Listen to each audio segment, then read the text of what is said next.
So question is, जो इसका next question है वो आपको फ्रैक्शन में गिवन है. Question is a fraction becomes 9/11 if 2 is added to both numerator and the denominator. If 3 is added to both the numerator and denominator, it becomes 5/6.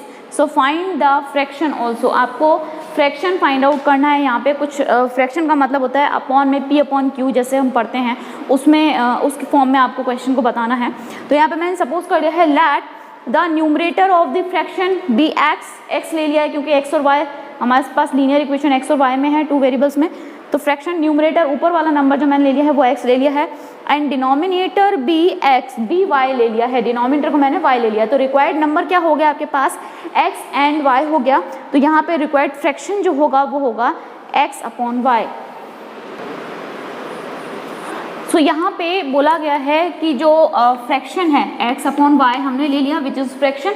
अब इसमें बोला है न्यूमरेटर में अगर हम 2 ऐड कर दें एंड डिनोमिनेटर में भी 2 ऐड कर दें, न्यूमरेटर एंड डिनोमिनेटर दोनों में 2 ऐड कर दें तो आपको जो फ्रैक्शन मिलने वाला है fraction becomes 9/11. So this is equation number first. अब आप क्या करेंगे, इसमें लीनियर इक्वेशन इन 2 वेरिएबल्स बनाना है, लीनियर फॉर्म में बनाना है. क्रॉस मल्टीप्लाई कर दीजिए यहाँ पर इससे 11 into x is 11x, 11 2 जा 22 is equals to 9 into y is 9y plus 9 into 2 is 18. Equation को वेरिएबल्स को एक तरफ लाते हैं, कांस्टेंट एक तरफ कर लेते हैं. 11x minus 9y is equals to 18 minus 22. तो 11x minus 9y is equals to आपके पास रहेगा माइनस का 4. This is linear equation of this condition. This is equation number 2. Now second जो आपको फ्रैक्शन दिया हुआ है विच इज, अब यहाँ पे क्या बोला गया है, लीनियर इक्वेशंस पहले हमें यहाँ से निकाला. अब यहाँ पे क्या बोला हुआ है कि फ्रैक्शन में ये हो गया fraction numerator and this is denominator. ये हो गया आपका numerator and this is denominator. अगली बात समझ में. अब न्यूमरेटर में क्या ऐड करना है वो ऐड कर दो, माइनस करना है तो माइनस कर देंगे हम. तो क्वेश्चन सेज कि न्यूमरेटर और डिनोमिनेटर दोनों में ही, न्यूमरेटर और डिनोमिनेटर दोनों में ही 3 ऐड करने पर then fraction becomes 5/6. So this is equation number 3 according to question. ये बोल रहा है. अब हमें लीनियर इक्वेशन इस फॉर्म में फाइंड आउट करनी है. सो आप क्या करेंगे, again cross multiply. 6 into x is 6x plus 6 into 3 is 18 is equals to 5 into y is 5y and 5 into 3 is 15.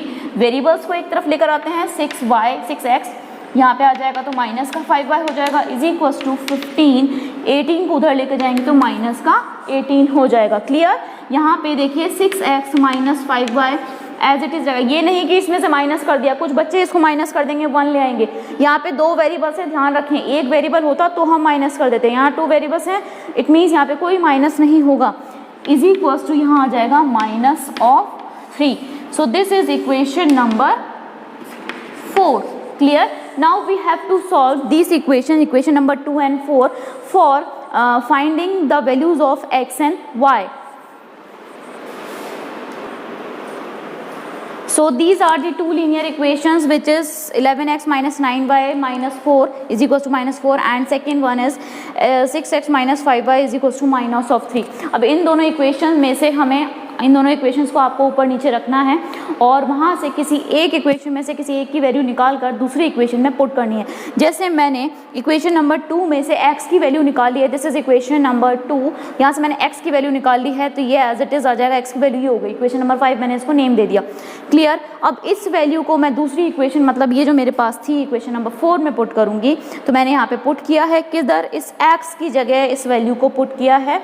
Solution करेंगे, आप एलसीएम लेंगे तो यहाँ पे जब सॉल्यूशन करेंगे तो y की वैल्यू 9 आएगी आपके पास. अब x और y ही तो हमें निकालने हैं. x is numerator, y is denominator. तो y हमारे पास आ चुका है, डिनोमिनेटर आ चुका है, x की वैल्यू निकालनी है. तो put y is equals to in equation number 5. तो मैं इसमें पुट कर देती हूँ x is equals to 9 into y, y is 9 minus 4/11.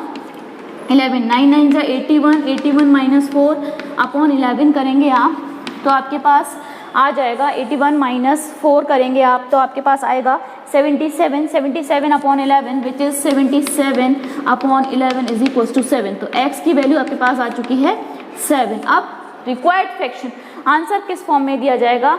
Answer इस फॉर्म में दिया जाएगा आपका आंसर जब आप लिखेंगे आंसर इज रिक्वायर्ड फ्रैक्शन। ये था हमारा फ्रैक्शन, फ्रैक्शन पूछ रहा है वो।